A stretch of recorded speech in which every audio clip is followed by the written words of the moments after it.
안녕하세요. 벌써 세상을 위한 교회 네 번째 시간입니다. 상황이 너무 좋지 않아서 여전히 비대면을 할 수밖에 없는 게 참 아쉬운데요. 그럼에도 불구하고 교회가 가야 할 길은 가야 한다고 생각합니다. 저희가 코로나가 안정돼서 대면 예배 드리기 전까지 새로운 교회로 전환을 준비한다는 마음으로 이 과정을 하나하나 함께 해주셨으면 감사하겠습니다. 오늘은 세상을 위한 교회 네 번째 시간인데요. 상호 돌봄이란 주제로 이야기를 나눠보도록 하겠습니다. 상호 돌봄은 우리가 오래전부터 교회를 시작한 초기부터 해왔던 이야기들인데 요즘에 와서 좀 놓치는 면들이 많은 것 같습니다. 그래서 세상을 위한 교회로 가는 예인교회가 다시 회복해야 될 것이 무엇일까를 이렇게 생각해보는 시간이었으면 좋겠고요.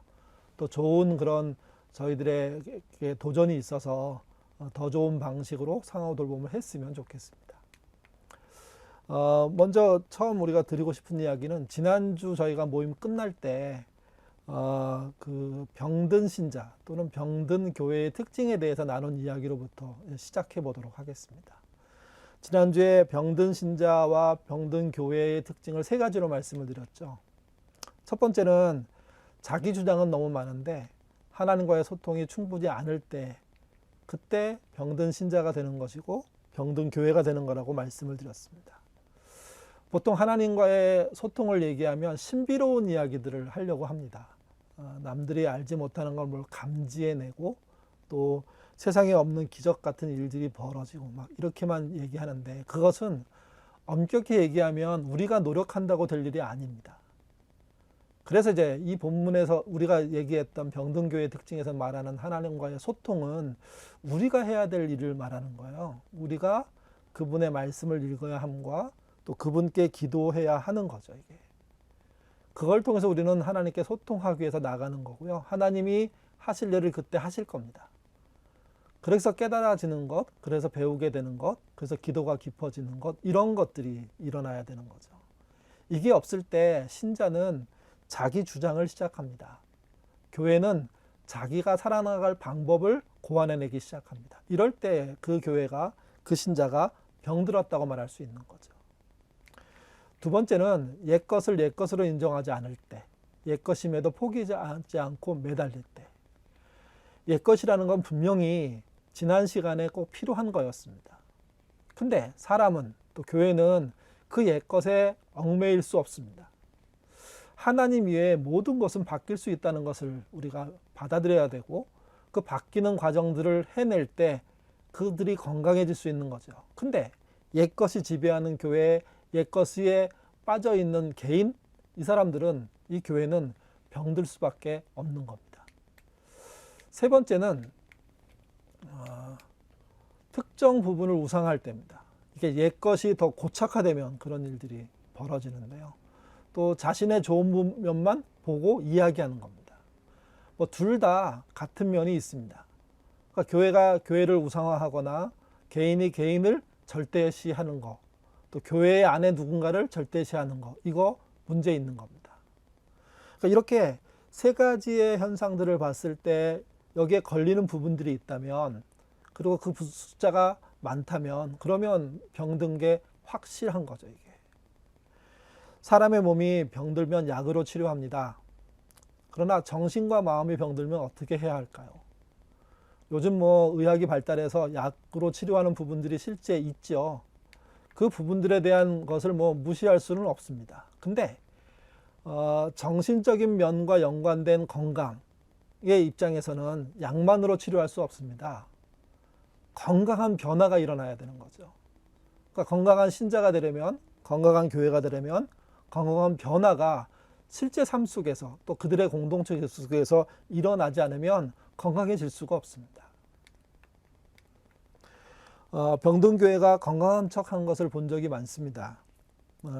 그들이 택한 방식은요, 홍보 전략 같은 것을, 또는 마케팅적인 방법을 동원해서 교회의 이미지를 개선하려고 했던 일들을 이렇게 하는 걸 봤습니다.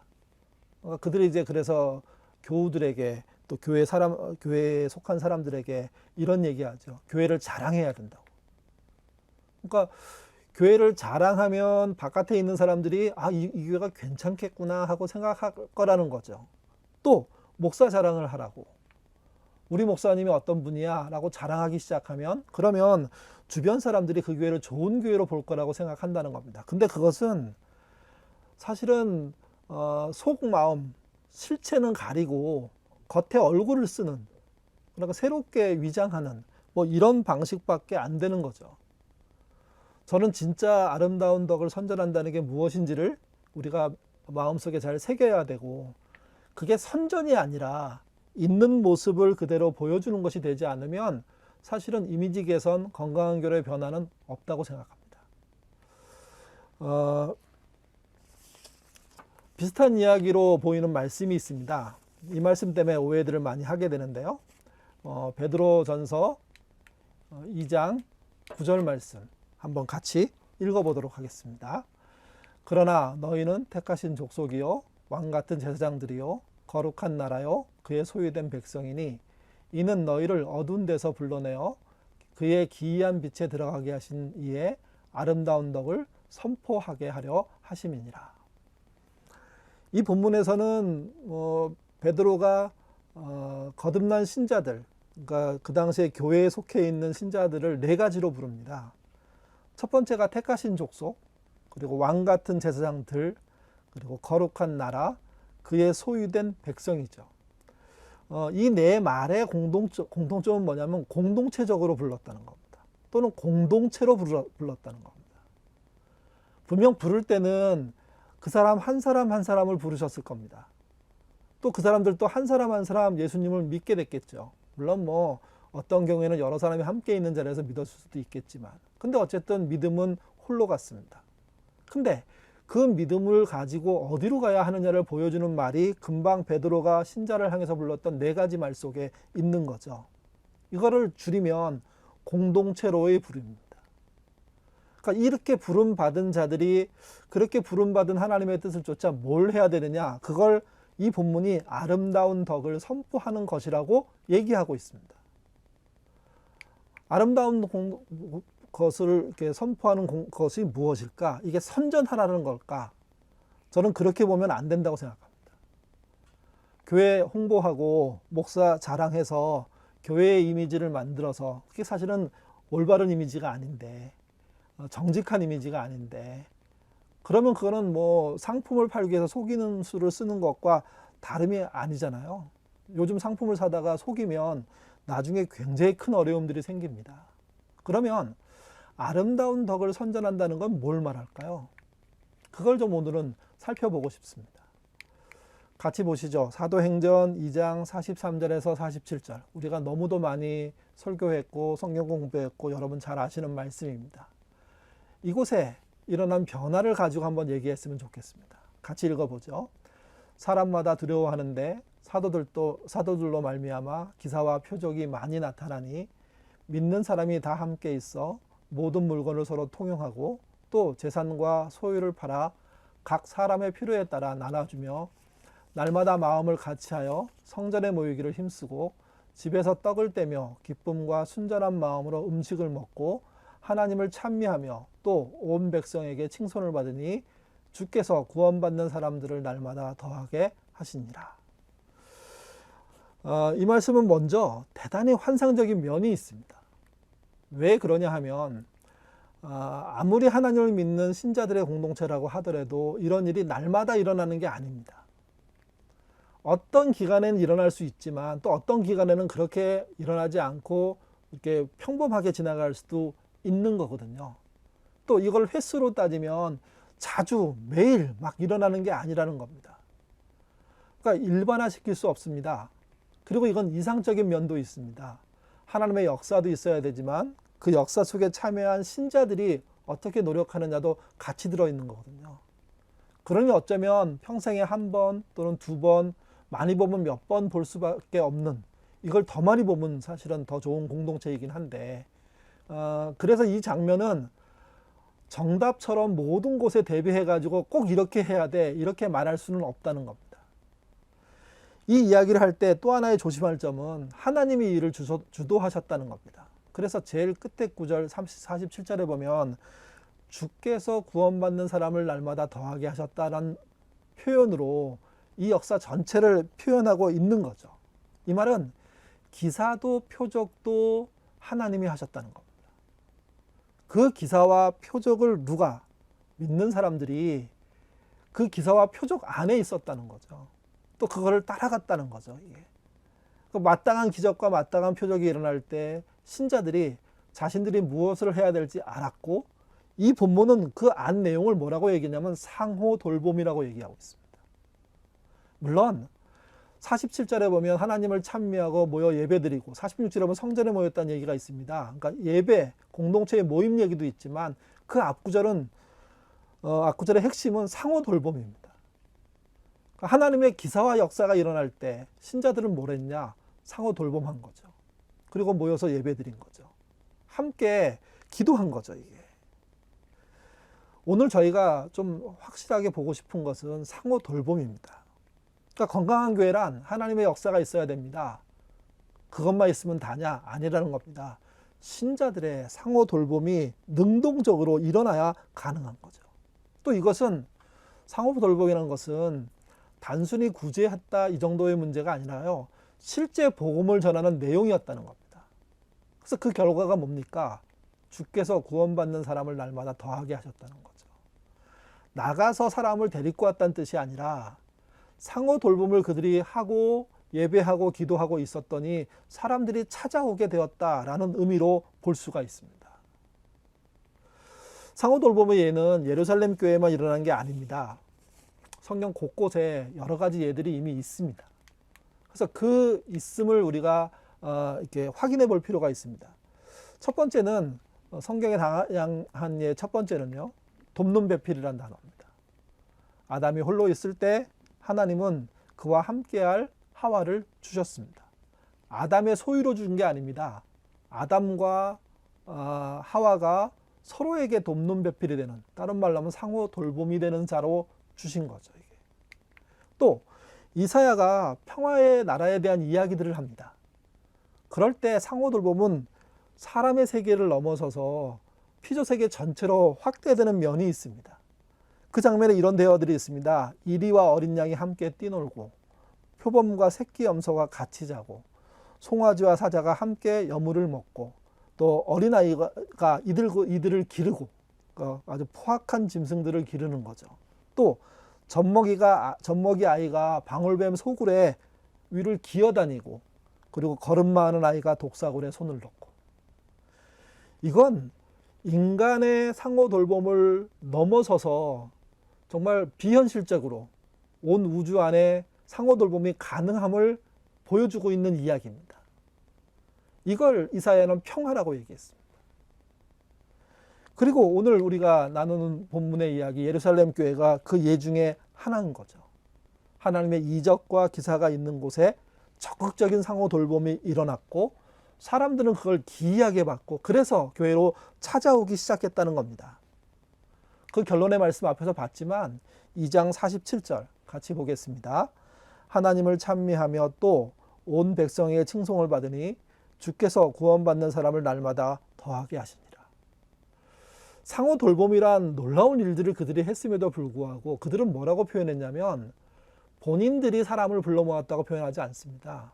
이 모든 일이 주께서 하신 일이라는 거죠. 상호 돌봄까지.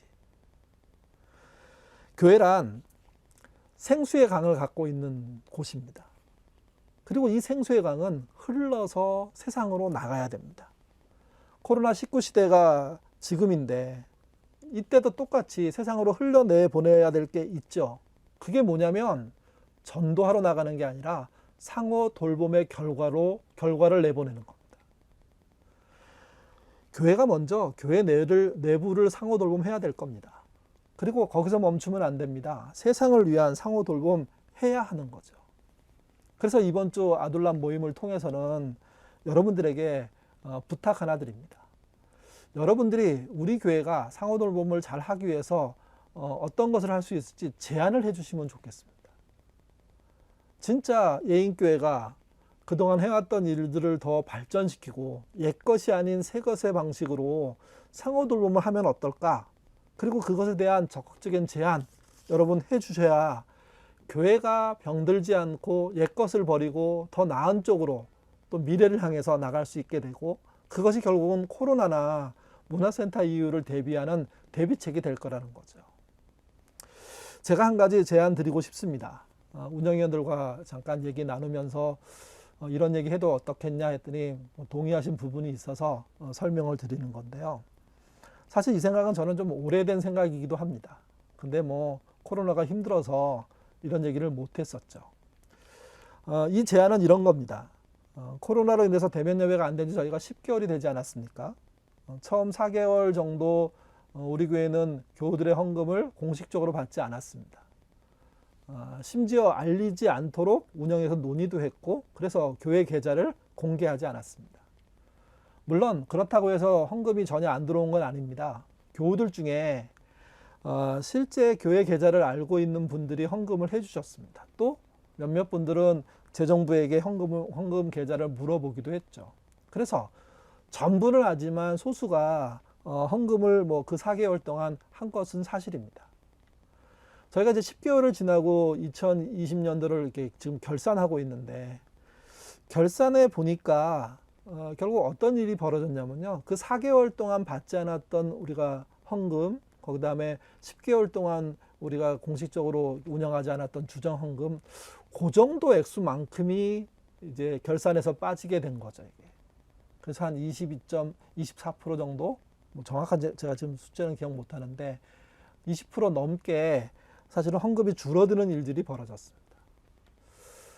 저는 4개월 동안 헌금을 받지 않은 결정을 교회 운영위원과 저희가 잘했다고 생각합니다. 그 당시엔 매우 어려웠고, 또 어려움이 찾아올 두려움 때문에 힘들 때 교회가 여기 이쪽으로 헌금하세요 이렇게 말하는 건 그렇게 좋은 방법은 아니었다고 생각합니다. 근데 그 기간을 지내고 나서 이제 2021년도를 맞이하려고 하면서 생각해 보니까 우리 안에는 코로나로 인해서 당장 큰 타격을 입은 분들이 계시고, 또 사회적인 타격은 입었지만 사실은 내용적으로는 그렇게 심각한 상태가 아닌 분들이 계시거든요. 그래서 그 계시는 분들과 피해를 입은 분들을 이렇게 서로 이렇게 교차하면서 생각해 봤을 때 우리 안에 상호 돌봄이 좀 가능할 수 있겠다는 생각을 한 겁니다. 어떻게 하면 좋겠냐면요. 경제적으로 어려움을 당한 분들에게는 해당 사항이 없다고 생각하셔도 좋습니다. 근데 특별하게 많은 어려움을 당하지 않은 분들이라면 지금 우리가 보통 그냥 코로나 이전에 예배를 드릴 때 주정 헌금이라는 걸 드렸잖아요. 그것을 저는 매주 했으면 좋겠습니다. 근데 이제 매주 할 때 액수를 한 주에 5,000원으로 정하고 그것을 실제 교회 계좌에 이렇게 넣는 방식으로 하는 거죠. 이름을 어떻게 붙였으면 좋겠냐면 주정, 상호돌봄, 헌금 이렇게 붙였으면 좋겠습니다. 그래서 두 주치를 모아가지고 결산을 해서 우리 교우에게 도움을 주든 아니면 교회 바깥에 다른 단체에게 도움을 주든 그런 방식으로 상호돌봄의 그 헌금을 썼으면 좋겠습니다. 제가 왜 이런 제안을 드리냐면 어려울수록 움츠러들면 안 됩니다. 어려울수록 나눌 수 있는 사람은 나누는 일에 참여해야 됩니다. 물론 100% 모든 사람이 나눌 수 있는데 참여하면 좋겠지만 뭐 그렇지 못한 상황이잖아요. 그러니까 지금 어려운 상황임에도 불구하고 아주 크게 어려워지지 않은 분들이 참여해서 우리 안에 어려워진 분들을 도울 필요가 있다는 거죠. 그래서 당장은 가장 가까이는 어려움을 당한 교우들을 돕는 거고요. 또 하나, 그것을 넘어서서 건강한 교회를 위해서 수고하는 단체를 돕는 데 썼으면 좋겠습니다. 그래서 한 달을 4주로 보면 1, 2주 들어온 주정상호 돌봄 헌금을 모아서 한 분 또는 한 단체에 쓰고 다시 또 3, 4주 들어온 주정상호 돌봄 헌금을 모아서 다시 또 개인 또는 그 단체에게 쓰는 방식으로 앞으로 1년 동안, 물론 이제 코로나가 완화되고 대면 예배 할 때까지 그런 방식의 제안이 좀 해보면 좋을 것 같습니다. 지금 그런 말들 하거든요. 하나님의 역사가 안 보인다고요. 근데 아시지 않습니까? 하나님은 졸지도 않고 주무시지도 않으십니다. 그분은 여전히 일하고 계십니다. 여전히 일한다는 것의 증거가 뭐냐? 그 믿는 자들이 그분의 일하심을 쫓아 그들도 일하는 거죠. 초대교회는 그것을 상호 돌봄으로 보여줬으니까 우리도 우리만의 방식인 상호 돌봄을 찾아야 되고 그 일을 해보자는 겁니다. 이 일의 결과가 얼마나 크게 나타날지 모르겠습니다. 근데 우리의 진심이 담아진다면 우리 교회가 다시 한번 건강해지는데 큰 도움이 될 거고요. 옛것을 버리고 새로운 상호 돌봄으로 나갈 수 있는 기회가 될 겁니다. 더불어 여러분의 제안들을 바랍니다. 여러분들이 정말 하고 싶은 이야기들을 좀 오늘 이번에 토론을 통해서 해주셨으면 좋겠습니다. 그래서 질문 1, 질문 2, 그 다음에 질문 3으로 넘어가는 과정들을 통해서 상호 돌봄에 대한 이야기들을 여러분께 질문 드릴 건데요. 그 내용 강의 화면 보시고 난 다음에 아둘람 모임에서 진지하게 한번 해보시고 그 결과들 그 섬기기방에 올려주시면 고맙겠습니다. 이번 한 주도 어렵지만 힘차게 지내셨으면 좋겠고요. 건강한 모습 또 잘 이긴 모습으로 만나 뵀으면 좋겠습니다. 좋은 그런 한 주 되시기를 주님의 이름으로 부탁드립니다.